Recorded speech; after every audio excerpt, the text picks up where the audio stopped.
Senator Rick Santorum. Senator Santorum, you proposed a zero tax on manufacturing businesses. I have. I understand the sentiment behind that, and the state of Michigan's lost hundreds of thousands of manufacturing jobs over the last few decades.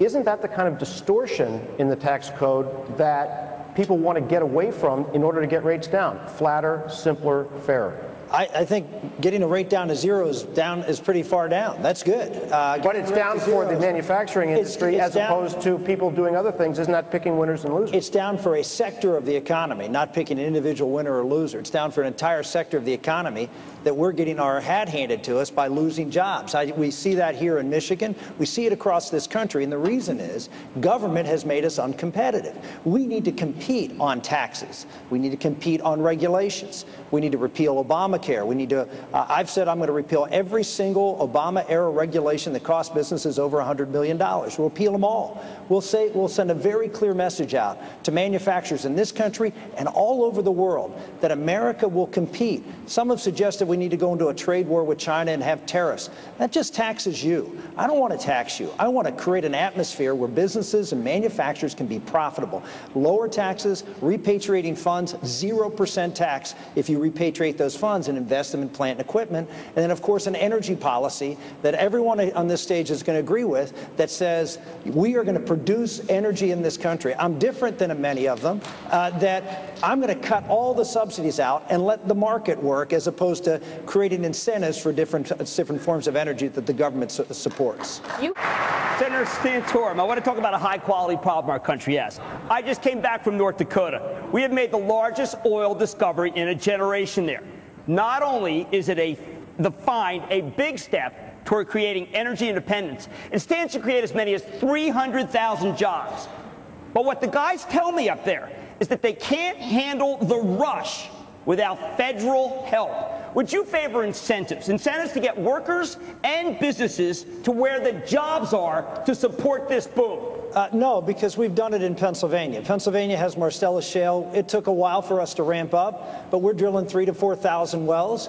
The price of natural gas, because of Marcellus Shale, which is the second largest natural gas find in the world, has gone from $12 to $3.65, and we let the marketplace work. So no, we didn't have the federal government come in and bail us out. I want to make the point about manufacturing jobs again, because if you're talking about creating jobs that trickle down. I agree with Newt. We have folks who are innovators, but he talked about innovators that created jobs for blue-collar workers. The unemployment rate among non-college educated is well into the double digits in America. It's 4 or 5% for people who have college degrees.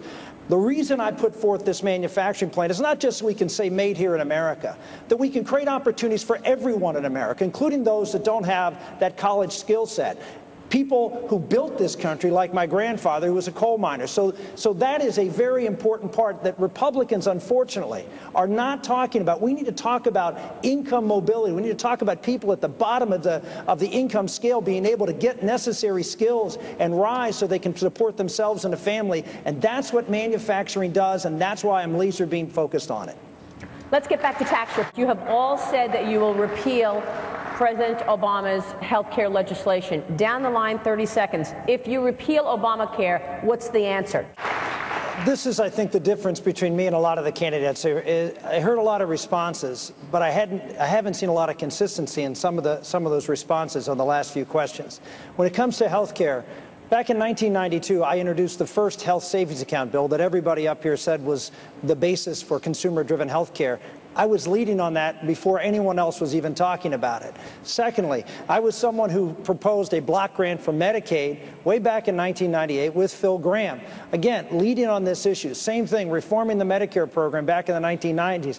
Again, I led on these issues. I was always for having the government out of the healthcare business and for a bottom-up consumer-driven healthcare, which is different than Governor Romney and some of the other people on this panel. Number two, and I didn't get a chance to answer any of the housing questions. I was on the Banking and Housing Committee in the United States Senate. I was one of 24 people who wrote a letter to Harry Reid saying, please let us bring up this housing legislation, which I voted for in the committee, that would have put curbs on Fannie and Freddie.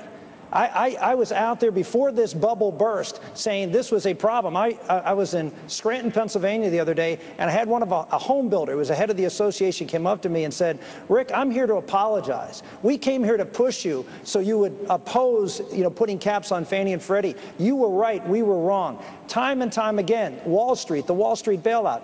5 of the 8 people on this panel supported the Wall Street bailout. I didn't. I know that we solve problems best from the bottom up, not the top down and government intervention in the market. If everyone on this stage rules out any tax increases, even at a 10-to-1 ratio of spending cuts, as you have done, what could you possibly offer Democrats to get them to go along and compromise with you on the things that Republicans want? You create a platform that they can buy into because they see the advantages of your plan. For example, one of the reasons that I've put forward this manufacturing plan is because folks here in Michigan, Democrats and Republicans, will vote for it. I was at the New Hampshire House of Representatives the other day and spoke to a bipartisan group, talked about the tax plan, not just the manufacturing, but the broad-based plan that I have. And I had 2 Democratic House members go over to my chairman, Dan Tamburello, and said, hey, I want him to come to my district and talk about this. We can support it. So when you put together a plan, look, if the Republican Party is just about keeping the top rate lower or cutting taxes, we're not going to be reaching people. We've got to look at plans that bring people together. That's why I focused on this sector. I understand, John, that the Wall Street Journal won't like that I'm picking one sector over another. I don't care. What I need to do is bring America together, find a plan that can work, that we can be implemented right away. It may not be the boldest plan in the world, but it's one that will work. It'll put people back to work. It'll give the ability of people to rise in our society. It'll help put jobs out in rural America where the manufacturing loss has been the greatest and the employment rate is the highest. You put a plan like that together, you'll get Democrats and Republicans, and we'll create jobs in this country and we'll get things done.